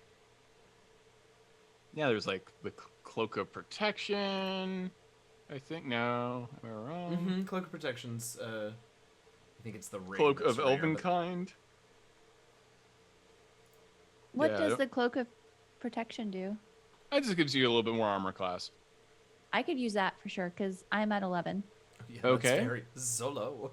And Get plus, your saves up too. yeah, you get a very high collar cloak that maybe was meant for a halfling, but fits you quite well. But you now have a high collar and a cloak, and you are levitating. So you are a sight to see, tentacles and all. Awesome. You get a +1 bonus to your AC. Just add Cloak of Protection. Oh, it's a bonus to saving throws. Wait.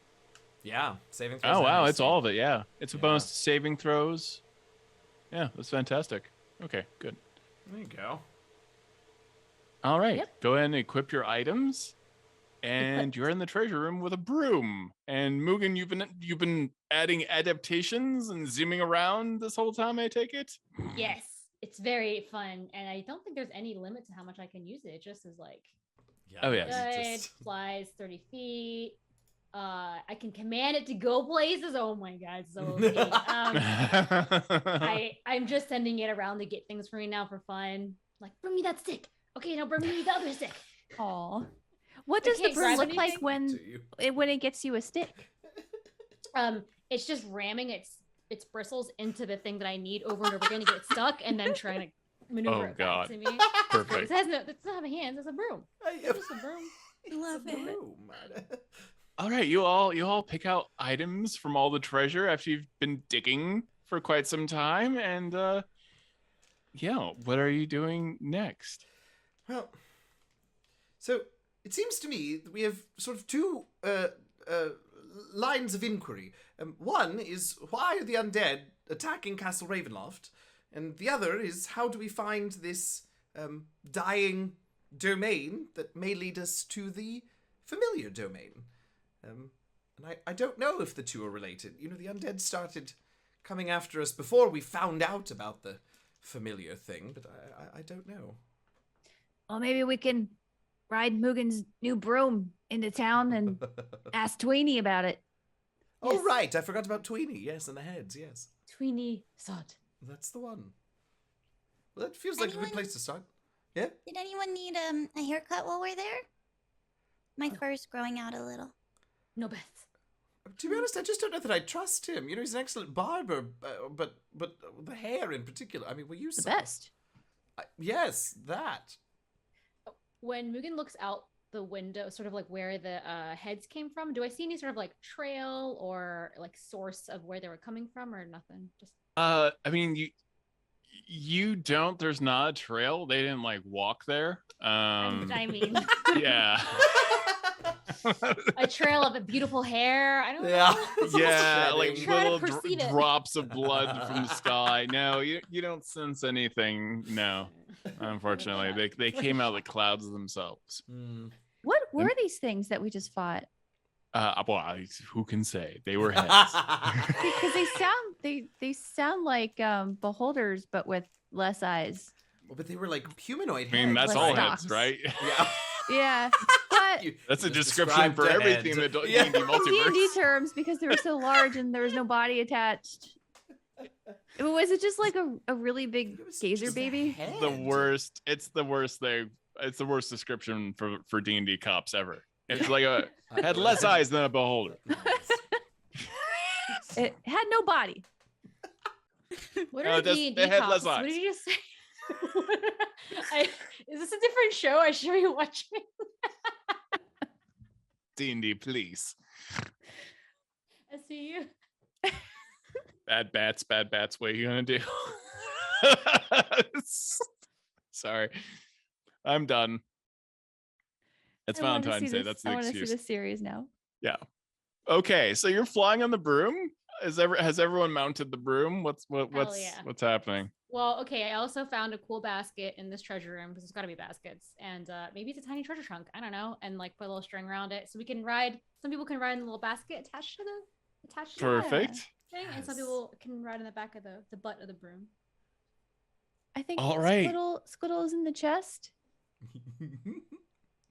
All What was right. I mimic? I think Gale would want to That's good. be up front as well to feel, the wind in his whiskers. You shoot out of Castle Ravenloft at how many feet per second? Oh, it's flying speed of 50 feet. Yeah, it's fast. Like it's Not- faster than not when you slow. typically run, and you Yeah. start flying over the castle, and none of you can fly. This is the first time you've probably ever flown, unless you were with whoever you once were attached to, and you feel like the ultimate sense of freedom. And you see all of the zombies that Pest has been killing over the days, and all dead in the mud. This constant undead onslaught has subsided for now. And you see the warm glow of Barovia in the distance. And all of Ravenloft seems a little bit peaceful. You even see the misty border that surrounds all of Ravenloft. And it kind of looks pretty from up here Oh. for a moment. Hey, you all try this. It's real good. Put your face, just open your eyes really big so the wind hits them, and then open your mouth and let your tongue hang out and flap in the breeze. It's real good. I do think if Pest tries that, he's going to turn into a little wind sock. Yeah. I've seen that kite. Yeah. I have a follow-up question to gnome thump. squidlings. So gnome squidlings have beaks, but do they have tongues? Oh my god. In the sense that a butterfly does, like you probably have like a little thing that, because you have crack the Like a skull straw- open and like a something has to straw? slurp the brains out. Yeah, so you probably have like a slaw-like appendage that comes out of the beak. Okay, so that's a terrible. I'm so sight. sorry, everyone, that we were asked. that. You know what? Asked Nah. and answered. Yeah. I googled. Hold on. I googled. I googled No. if an octopus had a tongue because I feel it looks similar vibe. Yeah. It does say octopuses, not octopi, actually possess a tongue-like organ in their mouths called the radula. which cuts and scrapes prey, especially shellfish. You're Well, welcome. yep. Does there it look is. like a straw or like a tool? I think it's like a knife. It cuts stuff. Oh, takes it you have a inside. knife tongue. Knife tongue. Squiddle's so cool. All right. I'm liking playing a gnome squiddling more and more. Yeah. You are now hovering, and you see like some people are moving around, but the people of Barovia. I mean, well, Pest and Squiddle know the people of Barovia. Very kind of nervous. You see taverns, and you hear, people shutting their doors and peering out their windows, and you hear the howl of what sounds like it could be a werewolf in the distance up here. Oh, I held back. Oh, we talking? Oh, we do. What do we do? Oh. Sorry. Keep narrating your lovely stories. A drunk man coming out of a tavern is just gently. like looking up in the sky. Sky wolves! Sky wolves! Everyone get inside! The sky wolves! This is quickly becoming a terrible sci-fi series. I feel so bad. As if the people of Barovia didn't have it hard enough. Now there's sky wolves. I don't know. Wolves, man. Oh, it's a bad day on the heath. The sky wolves are flying around the moor, hunting for wee lads, waiting for us to come out of our houses. Sky wolves, they must roam in big packs in the storm. At least Carry two. away, children. I'm going home. He clutches his blanket around him, just always eyeing the sky. And after 50 years, he retires. He has children, but he never stops watching the sky from that day forward. And he warns all his children, beware the sky wolves. This is the plot of an episode of Rick and Morty. Really. So you're hovering over. I don't know what you're talking about. This is a very serious and important show. You're hovering over Tweenie Sod's barber shop and Very leechery.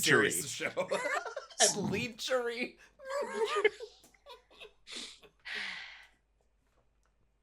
Squiddle's gonna hop out of the treasure chest that's mounted to the side of this broom and saunter into the barbershop. We need character art. You're going the direct route.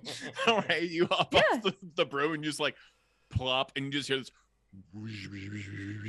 as like the mud just kind of like gets pushed away by Squiddle's levitation. Cool. Just I kinda- think because Squiddle keeps forgetting that they don't look like the Lord of Barovia. Well, So you do have a with- cloak now. But with the confidence of Whittle, Squiddle saunters into this barbershop and holds the door open for their friends. Put the broom on my back. And then Oh no. One more time. No. and then I go in. It's just I have a broom on my back now. It's fine. You are I'm a gonna big knock creature. things, you're gonna get stuck on doors, and it's gonna be amazing.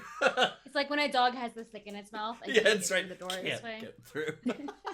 Squiddle, Yes. this is the first time you've ever been able to enter a place without being asked. Oh. Oh, It's a very freeing feeling. yeah. Squiddle forgot about the fact that for the last 400 years here, they had to be invited in. All right. You open the door, and it has been left unlocked, and it just kind of creaks. But the lights are out in the barber shop. Odd not to lock your doors. I suppose you're here. Hey, Tweenie, you here? It's Whittle. I look different. The lights are out. I don't know if you're home or not. All right, so that little check has failed. What's everyone else doing? What do you think? Is there anything? Is this like a one-story building or? It's a one-story building. Okay. Yeah. I'd like to stealth and go around the back and Oh. look and Okay. see if there's any area of the building that maybe isn't accessible if you're walking in the front. So like, There's oh.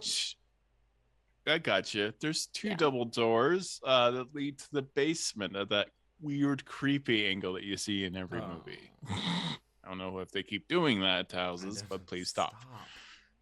Stop. Nothing good's ever been down there. I have one of those doors in my parents' house. That is creepy. No.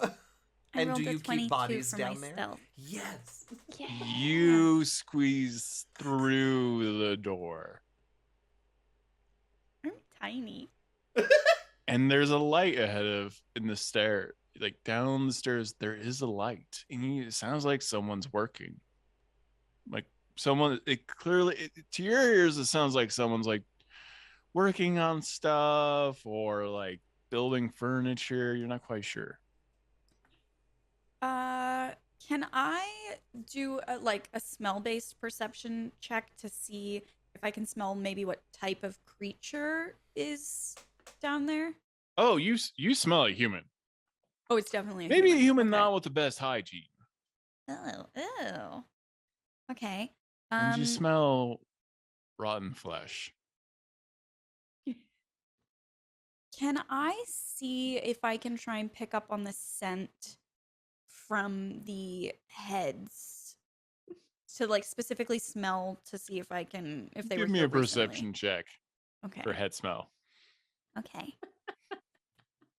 I have advantage 'cause it's with Yes, you do. my little sniffer. Okay, first roll 24. We're starting off strong, people. Oh yeah, head's been through here. In fact, the ceiling is scraped by hair over and over and over again, and some of the hairs are still sticking to the ceiling because they've been hovering and shooting out of this place. I would like to continue to stealth down the little basement stairs. Yes. But before crossing the like threshold of the doorway to go down, I'd like to check and see if there's any kind of traps or barrier of any kind. There are quite a few strange, really evil traps, like bear traps and stuff. And some of them had been set off, but not by bears. Is there anything still stuck in any of them? No, but there's fresh blood. I'd like to sniff the blood and see like Smells human. it's human. Okay. Go ahead. I don't know, what were you gonna say? Oh, I was checking on Pest and Mugen. What are you doing? Are you walking in with Squiddle? I think I would follow Gale. Gale's still Okay. my number one, and Okay. I kind of let him do all the hard thinking work, and I just stand behind. And I've got the broom also with me, and I'm just watching. No. I'll Okay. come back and tell Mugen Yeah. where the no-no zones are. I'm gonna call The them. no-no for zones? traps. Yes, Yeah. perfect. That way Mugen doesn't set them off. Yes. Pest, do you go in to the store with Squiddle? I think I do then. Or yeah, It's totally okay if you don't. No. It's a single story thing. I'm wondering if maybe I stay sort of just inside the door to sort of keep a watch outside. And it's very important. It's we mustn't allow the enemy to sneak up on us.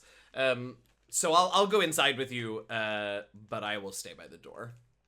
Okay, yeah, you're keeping an eye out, and you see occasionally like a villager will walk by, but you're a Oh. worm, so yeah, you're easy to like just kind of like squish down in the mud.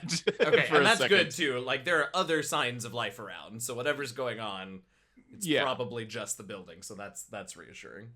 Yeah, Squiddle, you see the room. There's like bloodletting stations. There's large jars full of leeches just squiggling around in the water. They kind of respond to you when they sense your presence and kind of wiggle up against the glass for a moment. And you see all kinds of implements. There is a section though where like Normally, Tweenie keeps all his hair cutting tools, and they're missing.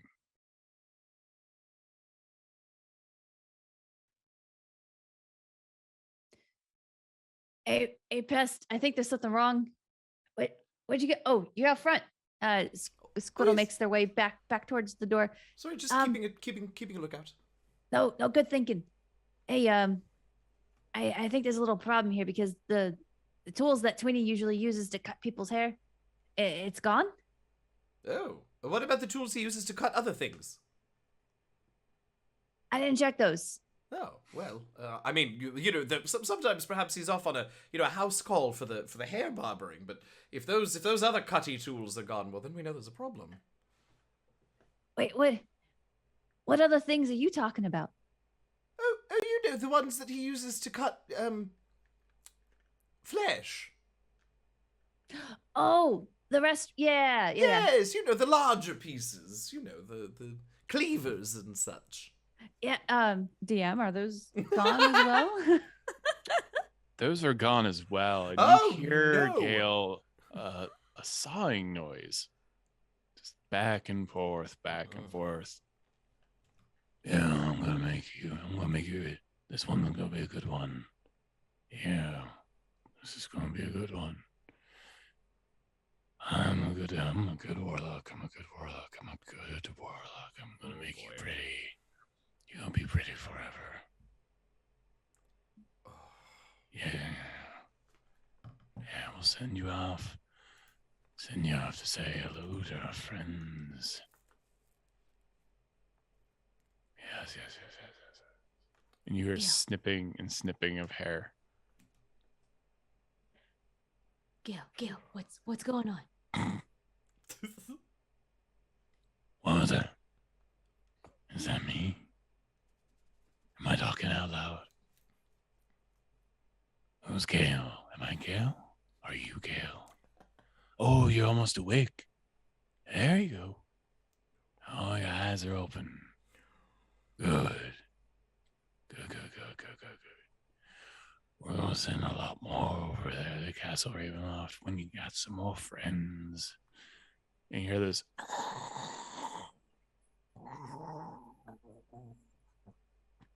And then you hear several more voices just.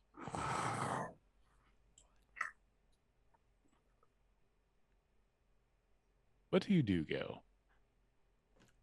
And you, Pest, you see the light pouring from the floorboards as you see squiddles kind of hovering around, investigating, causing the wood to kind of creak underneath her in kind of like a half sphere from the levitation.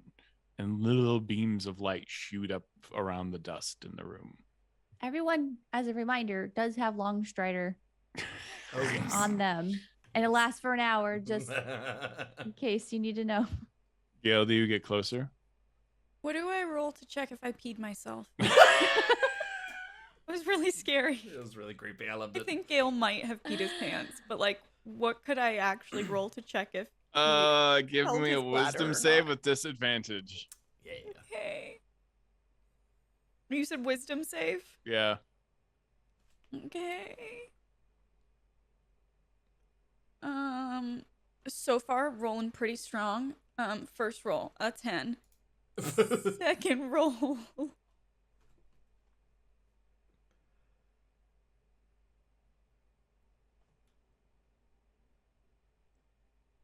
We're gonna go with the 10. The 10 is no. That's 5. That's a 5 with disadvantage. Oh, you alleviate yourself.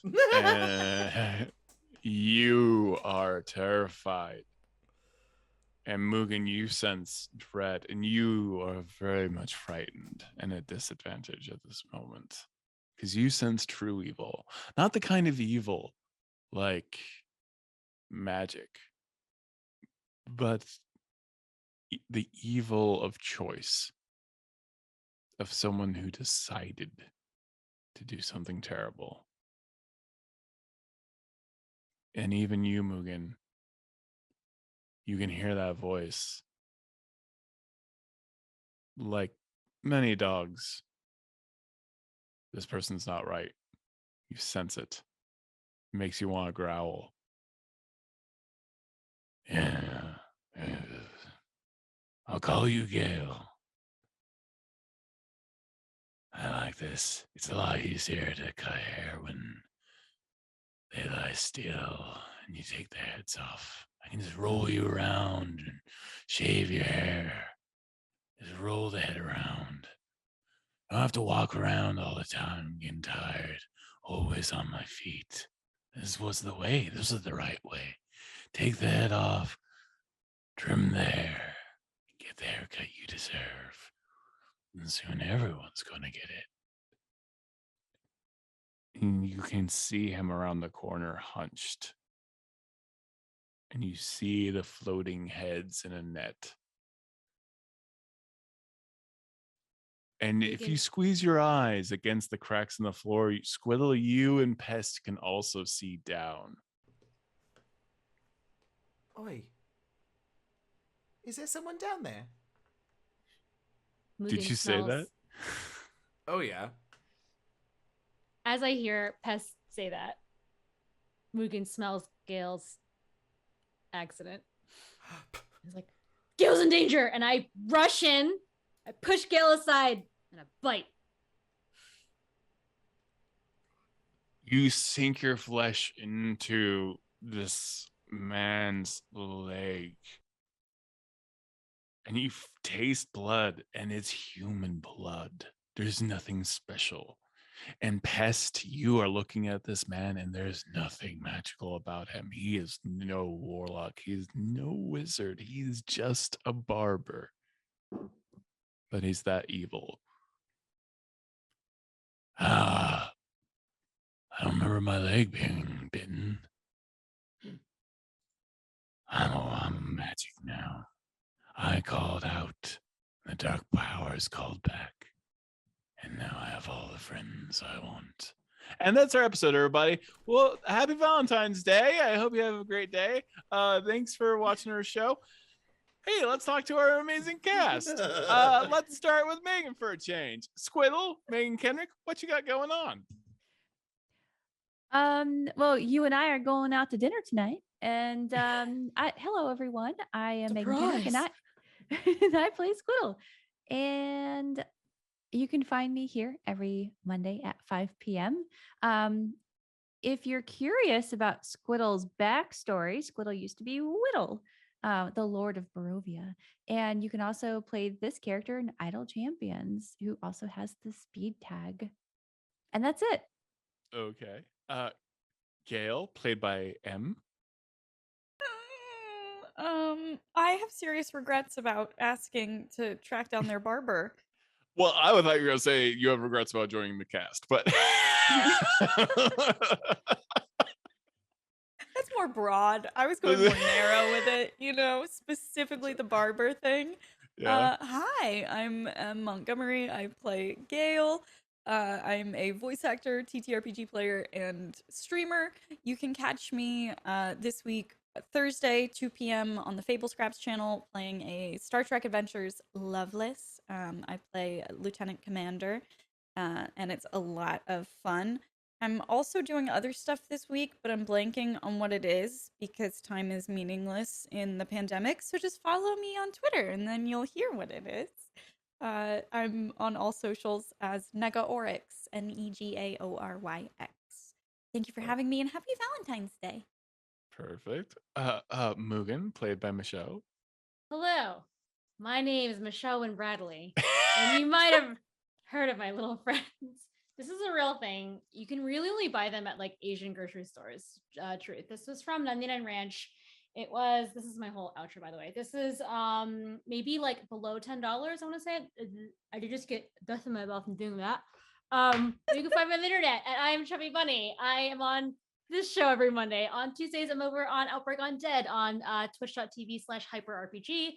You can also find me sometimes as a pre-roll, apparently, on YouTube videos for Roll20. I do a commercial for them. And very soon, you may see me in Vampire the Masquerade. But there's no date on that one. Woo! And that's my whole thing. I think this entire announcement was paid by Big Vietnamese broom industry. Well, something's got to be. Yeah. I mean, all that broom money. What are they gonna do with it? Yeah, Neo. Hi, everybody. I'm Eugenio. I am DM Jazzy Hands around the internets. Let's see. Where can you find me? I am on every Sunday afternoon. I'm a player on Rivals of Waterdeep.